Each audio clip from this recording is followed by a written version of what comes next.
Okay, अस्सलाम वालेकुम everybody. सो आज हम पढ़ेंगे पेज 30 और 31 का, यानी कि 206 से जो पेज जो है पॉइंट 206 से 244 इंशाल्लाह कवर करेंगे। तो पहली बात आती है तशमिया की, समुल फार जो है मोम जैसा बनाना। तो यहाँ पे क्या करना है, सबसे पहली बात कि आपको आप समुल फार लोगे, उसको क्या करोगे, उसको तदबीर से साफ़ करोगे और उसके बाद जो समुल फार है वो कैसे होता था कि इसको चिटचिटे की आग में क्या करते हो, मुकद्दर पानी में आप उसको मिलाते हो, फिर उसको बर्तन में डाल के खुश्क करते हो, फिर 6 ग्राम समुल फार और 20 अदद जो है बेजा मुर्ग की कोटिंग करके गोली बना के पातल जलतर के ज़रिए आप उसको मुदब्बर करते हो, तदबीर करते हो। फिर क्या करना है, इसको मोम में मिलाना है इसको, और फिर उसके बाद इसको हल्की आंच से भूनना है, और फिर उसके बाद जब ये मिल जाए, सब हो जाए, फिर उसके बाद इसको जो है आप इसको खरल करना है। तो जब खरल करोगे तो बिल्कुल मोम जैसे सफ़ेद हो जाएगा। तो किन किन चीज़ों पे हम ये सारी चीज़ें करते हैं। समुल फार बहुत ज़्यादा फेमस है, क्वेश्चन दिया है, तो मोमिया समुल फार बोलते हैं, क्योंकि ये तशमिया इस पे अमल होता है। तो मोमिया समुल फार, मोमिया शंगरफ, मोमिया हड़ताल, ये सारी चीज़ें इसके ऊपर होती है। बात आती है जलमुंद्रा की। इसमें क्या होता है कि जलमुंद्रा मुरक्कब जो जल जंतर के अमल में कढ़ाई जो है प्याला के मुकाम इत्तिसाल पर लगाया जाता है, उसको बोलते हैं जलमुंद्रा। देखो जलमुंद्रा जो है, आप कभी भी एक अमल करोगे जिसको जल जंतर अमल बोलते हैं, तो उसका एक पार्ट है जलमुंद्रा। इसमें क्या करते हैं, जैसे कि आपको समझ लो, मान लो एक फॉर एग्जांपल आपको दूध गर्म करना है, अब वो जल जाएगा, तो क्या करोगे, आप एक कढ़ाई लोगे, उसके अंदर पानी डालोगे और इनडायरेक्टली हीट देना है दूध को ताकि जले नहीं। तो आप उसको जो दूध है उसको दूसरे बर्तन में रखकर फिर उसको गर्म करोगे। तो उसी तरीके से जो रोगन होता है, रोगन बादाम होता है, तो वो जल जाता है, तो उसको भी इसी तरीके से गर्म करते हैं। तो क्या है, ऊपर भी आपने सील पैक कर दिया, और जो मेन वेसल जिसमें आपने हीट दे रहे हो वो, प्लस जो कढ़ाई के अंदर दवा है, उन दोनों के इत्तिसाल पर आपने क्या लगा दिया, जलमुंद्रा, ताकि जब आप नीचे से हीट दोगे तो जब हीट पानी को गर्म करेगी, तो जब पानी के अंदर से भाप निकल के जो ऊपर जो वेसल रखा हुआ है उस पर जाएगी, तो वो तो ऊपर से निकल जाएगी। तो उन दोनों के जो इत्तिसाल पर आप जलमुंद्रा लगा देते हो, ताकि क्या सील पैक कर देते हो, ताकि क्या होता है कि वो भाप बाहर नहीं जाएगी, और ना अंदर ही अंदर भाप उसको दवाई पर लगती रहेगी, हीट लगती रहेगी, तो वो जो दवाई है वो गर्म होती रहेगी। तो ऐसा होता है इसके अंदर। तो जलमुंद्रा एक पार्ट है जल जंतर के प्रोसेस का। तो जैसे 209 पे दिया है कि जल जंतर एक ख़ास तरकीब है जिसमें कढ़ाई और प्याले का इस्तेमाल किया जाता है। तो यस, यही जैसे बताया है। और जैसे कि दवा है पारा शंगरफ को जो है प्याले के अंदर रखते हैं, तो ये चीज़ होती है। अब होता है जोया। क्या होता है जोया?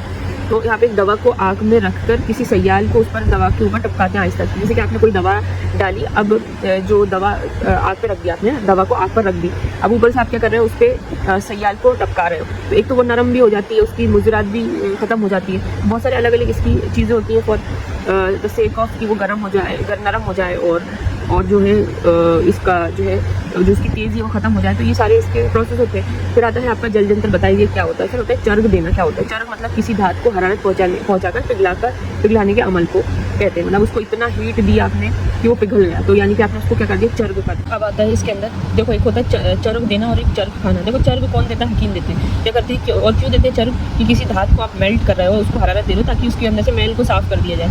लेकिन चर्ग खाना यानी कि अब जो मेटल है वो इतना चक्कर खा रहा है, और क्योंकि वो इतना हरारत दी गई है उसको कि वो अच्छे से बिल्कुल चक्कर ही खा गया। चक्कर खा गया यानी कि हिलने लगा। जब वो हिलने लगा यानी कि चक्कर खा गया, चर्ग खा गया बेचारा। तो यानी कि अब वो पूरी तरीके से रेडी है फॉर कुछ था। तो फौलाद में भी ऐसे करते हैं कि उसको एकदम मतलब चर्ग खाने लगता है, इतना हरारत पहुँचा देते हैं। तो चर्ग खाना कि वो मेटल खुद चर्ग खा रहा है। चर्ग देना यानी कि आप हकीम साहब जो है फॉर कि कुछ उसके अंदर से जो है जो इम्प्योरिटीज़ निकल जाए उसके लिए देते हैं। लेकिन अगर इतनी हरारत दे दी गई कि वो मेटल चक्कर खा गया तो उसको चर्ग खाना कहते हैं। अब दूसरा होता है चहलबंद। चहलबंद को बोलते हैं अकद, मलगमा। तो चहलबंद यानी कि अकद एक साथ मिलाना, मलगमा, है ना। ये सारी चीज़ें होती हैं। पारे के हमरा किसी धातु को मिलाकर बोलते हैं। देखो पारे को किसी भी चीज़ में आप ऐड कर लो, सीसा, तांबा, कलई, किसी में भी ऐड करना है। गंधक में ऐड करते हैं तो सिंदूर बनता है।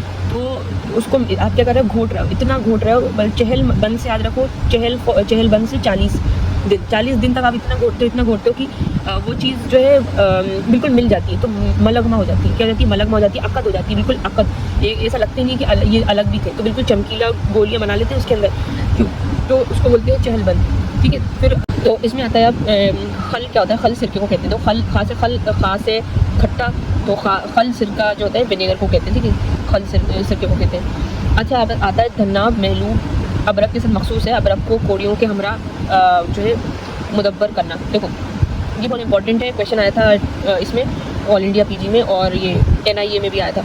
तो अब देखो ये धन्नाब और महलूब, देखो क्या कर रहे हैं हम अदरक के साथ, ये मतलब ये मखसूस है ये चीज़ धन्नाप करना। क्यों करना ज़रूरी है इसके साथ? क्योंकि अदरक को अगर आप हरारत देते हो तो ये उड़ जाता है। इसको क्या करना है, हमें धन्नाप करना है, इसको हमें काबू में रखना है। तो क्या करोगे आप कि सबसे पहले इसके अंदर दवाइयाँ मिला दोगे, है ना, जो दूसरी दवाइयाँ उसके अंदर मिला दोगे, ताकि फिर उसको बांध दोगे ताकि ये उनसे काबू में रहे, उड़े नहीं। अगर इसको अपन इसका कुश्ता करते हैं ना, हरारत देते हैं, तो ये उड़ जाता है। तो ये ऐसा ना हो, तो क्या करते हैं अपन कि अदरक को साफ़ करना है। पहले अदरक को क्या है अच्छे से दूध में भिगोकर साफ़ कर लो, फिर दवा मिलानी है, जैसे कि अदरक के अंदर घीकवार मिलाते हैं, आबी लीमू शोरा मिलाते हैं, और फिर क्या करते हैं इसको खूब ताकि ये जो अदरक घीकवार है आपका, नींबू है, ये सारी चीज़ें ये जो है आपका जो घीकवार है वो जो है लज़ाब से अदरक चिपक जाता है।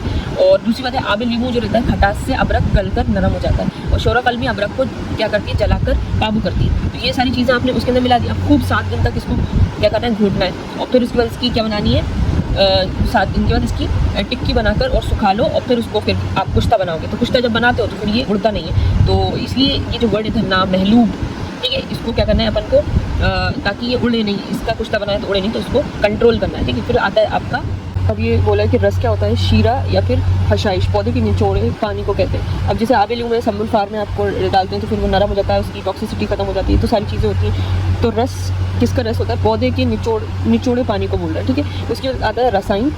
रसायन इज़ इम्पॉर्टेंट क्योंकि ये बोल रहे हैं कि रसायन मतलब कि एंटी एजिंग वाली चीज़ें जो होती हैं, और आपको पता है कि एंटी एजिंग में हलेला जात होता है, शिलाजीत गिलो होता है, और कुछ तेज़ात भी होते हैं। तो जैसे कि आप बहुत सारे माजून में हलेला देते हो, काबुली सियाह, और ओल्ड एजिंग को रोकते हैं। उसी तरीके से बहुत सारे हब होती हैं जो कुव्वत बढ़ाती है, जिस्मानी ताकत बढ़ाती हैं। उसी तरीके से बहुत सारे मुरब्बे जो हम गुलकंद का इस्तेमाल करते हैं, तो उसके अंदर गुलाब प्लस मिश्री होती है, तो खून साफ़ करती है, कब्ज़ दूर करती है, और हाफिज़ सेहत भी होती है। कुछ तेज़ात होते हैं फौलाद, कुछ टाइम मिग्रान, जो खून बढ़ाती है, और एंटी एजिंग का भी रहती है। क्योंकि जो आपकी हलीला जात होते हैं, हलीला जात जो एंटीऑक्सीडेंट होते हैं, फ्री रेडिकल्स, और कुछ टाइम फौलाद जो हिमेटोबेटिक्स होते हैं, खून बढ़ाते हैं, और गुलकंद प्रीबायोटिक्स होते हैं। तो इसलिए ये रसायन है और ये एंटी एजिंग इफेक्ट रखते हैं। तो जैसे कि गुलकंद है वो आपकी हाजिम बढ़ाएगा, इम्यूनिटी बढ़ाएगा। उसी तरीके से शिलाजीत होती है, जॉइंट्स और बोन्स और ताकत के लिए इंपॉर्टेंट होती है। गिलो है, इम्यूनिटी बढ़ाती है, और लिवर के लिए भी अच्छी होती है। तो इसलिए ये एक तरह से एंटी एजिंग होते हैं।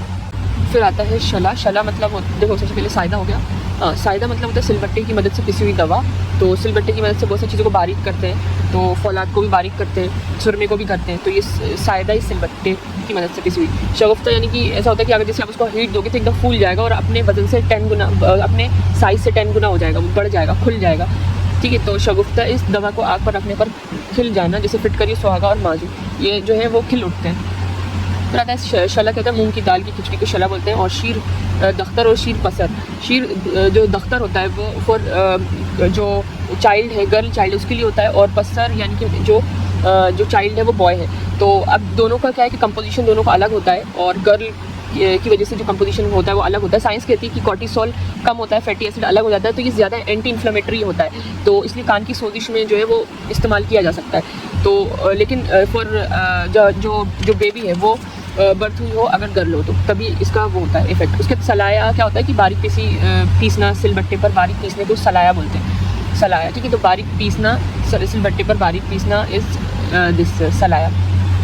फिर आता है जो होता है आपका कलई करना, सीकल करना। देखो सीकल करना, कलई करना, कोई भी आप देखोगे हब या कुर्स में जो गोलियाँ होती हैं उस पर आप कुर्स पर गोलियाँ जब देखते हो तो बहुत सारी सिल्वर कलर की होती हैं, चमकीली होती हैं। तो कलई करना वो वाला कलई करना नहीं होता, बल्कि वर्क चढ़ाने को बोल रहे हैं और बिल्कुल चमकाने को बोल रहे हैं मोती की तरह, ताकि वो खुश मिजाज भी दिखे और खाने में भी इंटरेस्टिंग हो, और दूसरी बात उसका जो शेल्फ लाइफ है वो भी बढ़ जाए। तो ये सारी चीज़ें इसके अंदर एब्जॉर्प्शन के लिए भी कुछ करते हैं। तो ये बोल रहे हैं कि उसके ऊपर वर्क चढ़ाना, इस कलई करना, मोती की तरह बनाना, तो इस सीकल। उसके बाद आता है ज़ीबक। तो ज़ीबक है कि निचोड़ना, उसारा, सत और जोहर।